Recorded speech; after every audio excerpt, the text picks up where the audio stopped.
ఓం హరి ఓం విఘ్న వినాయకాయ నమః వాగ్దేవై నమః నమస్కారం ప్రార్థన కరిష్యే. ఆత్మీయ బంధుమిత్రులారా, నా యొక్క దేశ నలుమూలలో ఉండు భారతీయులు కానీ సనాతన ధర్ములకు ప్రతి ఒక్కరికి నా యొక్క హృత్పూర్వక నమస్కారం. ఈరోజు అందరూ తెలిసిన కథే, మన అందరికీ పూర్వకాలం ఇంకా ఇప్పటి వరకు ఈ యొక్క కథ తెలిసినది. ఆ తెలిసిన కథని మళ్ళీ ఇప్పుడుండే అంటే ఈ వాతావరణం ఇప్పుడుండే జనరేషన్కి దీన్ని పోల్చుకుంటా మనిషి ఒక అభిప్రాయంతో ఈ యొక్క కథని మీతో పంచుకుంటున్నాను. ఈ కథ మాతృప్రేమ, తల్లి ప్రేమ, తల్లి రుణం, మనం ఎట్లైనా పిలుచుకోవచ్చు. మాతృదేవో భవ అంటాము, తల్లి రుణం అంటాము కదా. ఈ తల్లి యొక్క ఆ రుణాన్ని మనం యాతర తీరుకోవాలని మనకు తెలియదు, కానీ పూర్వకాలం ఇంకా దీన్ని చెప్తూ ఉన్నారు, మాతృదేవో భవ అని చెప్తూ ఉన్నారు, మనం వినుకొని వస్తున్నాం. కానీ ఇప్పటి పరిస్థితులకి దీనికి అనుగుణంగా ఒక చిన్నగా మీకు చెప్తాను. ఇందులో ఏమైనా దోషాలు ఉంటే నన్ను క్షమించండి. ఒక కుమారుడు కోడలు అనుకోండి, చాలా తల్లిని అద్భుతమైన ఆత్మీయతో చూస్తూ ఉన్నారు. చాలా బాగా తల్లి గారికి సేవ్ చేయాలని వాళ్ళు ఆలోచించి తల్లి యొక్క రుణము తీర్చుకోవాలని వాళ్ళు ఆలోచించి తల్లిని పట్టణానికి తోడుకొని పోతారు. పట్టణం అనుకోండి, ఇప్పుడే పట్టణము పల్లె అంతా ఒకటి అయిపోయింది కాబట్టి అంతా ఒకటే అనుకోండి. తల్లిని పిలుచుకొని పోయి, అమ్మ నీకు ఏం కావాలో చెప్పమ్మా, నేను నీకు సేవ్ చేయాలనుకున్నాను, నీ యొక్క సేవని నేను ఆనందించాలనుకున్నాను, నీకు సేవ్ చేసి అని. అప్పుడు తల్లి అడుగుతుంది, నాకేం వద్దు లేకూడక, నువ్వు ఆనందంగా ఉంటే నాకు చాలా లేకూడక అంటుంది. లేలేమ్మా, నీకేం కావాలో చెప్పు, పుట్టు చీరలు కావాలన్నా, బంగారు గాజులు కావాలన్నా, బంగారుది నీకు ఎన్ని ఆభరణాలు కావాలన్నా, నీకు ఏం కావాలన్నా చెప్పమ్మా, నేను నీకు చేస్తానమ్మా, నీ యొక్క సేవ చేయాలని నాకు ఆనందమమ్మా, నీకు తిండి పదార్థాలు కావాలమ్మా, నేను నిత్యం చాలా బాగా చూసుకుంటానమ్మా అని కుమారుడు తల్లిని అడుక్కుంటాడు. తల్లి వద్దులేరా నాయన అంటుంది. సరే అంటే, లేదమ్మా నేను నీ రుణం నేను తీర్చుకోవాలి కదా అంటాడు. సరే కొనుచేరానైనా, నీవు నా జతల అంటే నేను కొనుక్కున్న జతల నా జతలో నువ్వు ఒక వారం రోజులు నా జతలో కొనుక్కోరా, నాకు పెద్దగా రూమ్ ఉంది కాబట్టి నేను రూమ్లో ఒంటరిగా ఉంటాను కాబట్టి నువ్వు నా జతలో కొనుక్కుంటావా అని కుమారుడిని తల్లి అడిగింది. తల్లి చెప్తుంది, నువ్వు కొనుక్కుంటావా నాయన అని అడుగుతుంది. కుమారుడు సంతోషంగా, అద్భుతమైన సంతోషంగా, చాలా ఆనందంగా, ఆయనమ్మ నేను నీతో ఉంటాను, నీ జతలో ఉంటాను అని కుమారుడు చెప్తాడు. సరే ఆ రోజు రాత్రి తల్లి పనుకుంటుంది, కుమారుడు వస్తాడు, కొన్ని మాటలు మాట్లాడతారు. మాట్లాడినాక కుమారుడు, అమ్మ పనుకుంటావంటే నువ్వు పనుకుంటాను కొడుక అంటుంది. పనుకున్నప్పుడు నాకు కొంచెం నీళ్ళు తెచ్చి నాయన అంటుంది. వీడి కుమారుడు ఖుషిగా ఆనందంగా అమ్మ నీళ్ళు అడిగింది కదా అని నీళ్ళు ఎత్తుకొని పోయి అమ్మ చేతికి ఇస్తాడు. కానీ అమ్మ అనుకోకుండా ఆ అమ్మ చేతికి ఇచ్చే గ్లాసు అంటే ఆ యొక్క గ్లాస్ కింద పడిపోతుంది, అంటే ఆ పొరుపు పైన పడిపోతుంది. ఆ నీళ్ళంతా పడిపోతేనే, అయ్యయ్యో నువ్వు ఇచ్చిన గ్లాస్ నేను పెట్టుకోలేదా నాయనా, నాకు తెలియదు, కింద పడిపోయా అని అమ్మ అంటుంది. సరేలేమ్మా ఏమైంది లేమ్మా అనేసి కుమారుడు చెప్తేనే అమ్మ ఊరికే అయిపోతుంది. సరే మళ్ళీ ఒక 10-15 నిమిషాలు అయినాక మళ్ళీ ఇంకొక గ్లాస్ నీళ్ళు కావాలా, నాకు చాలా దాహం అవుతా ఉంది అని మళ్ళీ అడుగుతుంది. సరే కుమారుడు అప్పుడుదా కొనుక్కుంటాం అనుకున్నాడు, అంతలో కానీ ఈ అమ్మ అడిగింది కదా అని అమ్మ అడిగింది కదా, మళ్ళీ వస్తాడు, మళ్ళీ నీళ్ళు ఎత్తుకొని పోయి అమ్మ చేతికి ఇచ్చేకపోతాడు. అమ్మ పెట్టుకున్నట్లయితే చేయి జారిపోయి మళ్ళీ పడిపోతుంది. ఆ యొక్క పొరుపు మళ్ళీ కొంచెం పెద్దగా నానపోతుంది. సరే తల్లి, నాయన ఎందుకు చేయి మిస్ అయిపోయిందిరా, ఇప్పుడు ఇలా జారిపోయిందిరా, నేను పనుకుంటారా, నువ్వేం నాకేం నీళ్ళేం వద్దురా అంటుంది. సరే అమ్మ అనేసి కుమారుడు పనుకుంటాడు. అమ్మ ఆ పక్క అటుపక్క త్యామలేం చేయాలి, ఇద్దరు పనుకుంటారు. పనుకొని ఒక అర్ధ గంట 1 గంట కొంచెం నిద్రా సమయానికి ఉపరిస్తాం, నిద్ర పనుకుంటామంటే మళ్ళీ తెల్లెడుతుంది. నాయన యాలో చాలా దెబ్బ అవుతుంది, నాకు కొంచెం నీళ్ళు ఉడికి చేసి తెచ్చిరా నాయన అంటే ఈ కుమారుడు నేను నిద్రపోతున్నాను కదా, ఇప్పుడు ఈ అమ్మ అడిగింది కదా అనేసి అప్పుడుదా కొంచెం ఆయనకి మనసు చలనమవుతుంది. నిద్రపోయే వదులుతలేదమ్మా అనేసి అప్పుడు వస్తుంది. మళ్ళీ లేసి ఆయన నీళ్ళు ఉడికి చేసుకొని వచ్చి అమ్మ చేతికి ఇస్తాడు.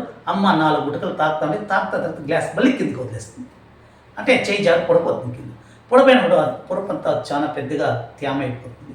కుమారుడు అమ్మ ఏందమ్మా ఫస్ట్ కింద దొబ్బావు మళ్ళీ వదిలేవు, ఏమైందమ్మా నీకు అంత కొంచెం చిరాకు పడతాడు. చిరాకు పడితేనే సరేలే ఎలాగోలాగా అవుతుందిలే, ఇంక నువ్వు నన్ను నిద్రపోయి వదులుతావా లేదా అంటాడు. సరే నాయన ఏమో తప్పు అయిపోయింది లేరా ఆయన, నువ్వు పొనుకోరా నాయన అంటుంది. సరే కుమారుడు మళ్ళీ పొనుకుంటాడు. పొనుకొని గాఢ నిద్రపోతాడు. రాత్రి 1 గంట 2 గంటల సమయం మంచి నిద్రలా ఉంటాడు. ఈ అమ్మ చాలా దొగ్గొచ్చి దొగ్గుతూ ఉంటుంది. ఆ దొగ్గు తొట్టక లేక కుమారుడు లేపిస్తుంది. నాయన చాలా దొగ్గైతా ఉంది, నాకు కప్ప అడ్డం వచ్చేసింది, మళ్ళీ కొంచెం వేడి నీళ్ళు తెచ్చిరా నాయన అంటుంది.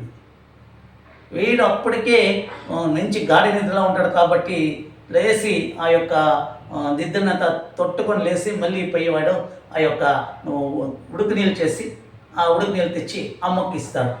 అమ్మకి ఇట్లా తాగుతా గ్లాస్ పైన పడిపోతుంది. అంటే నిద్ర మొంపులా పడిపోయిందిరా కొడక, ఏమనుకోనరా నిద్ర మొంపులా పడిపోయింది కొడక అంటుంది. ఆ ఏమైపోయి పొరపంతా తేమైపోతుంది, గ్లాసు పడిపోతుంది, ఆయమ్మ మకానికంతా నీళ్ళు పడిపోతుంది. అప్పుడు పక్కలో ఉండే వస్త్రాన్ని తీసుకొని మకమంతా వదులుకుంటుంది. ఆమెకి ఏమా ఇలా చేస్తావు, నీళ్ళు తాగి కూడా రాదా నీకు, నీళ్ళు కూడా తాకో, ఎందుకు తాను ఇచ్చేసే సేవ అని ఇంకొంచెము ఘాటుగా ఆయన మాట్లాడతారు కుమారుడు. సరే అయ్యింది కానీ ఇంక నన్ను నువ్వని నొప్పొచ్చు, నేను కొనుక్కుంటాను ఆయా అంటుంది. ఇంకేమి ఆరాంగా కొనుక్కుంటాము అంటే అంతా త్యామైపోయింది. ఆ యొక్క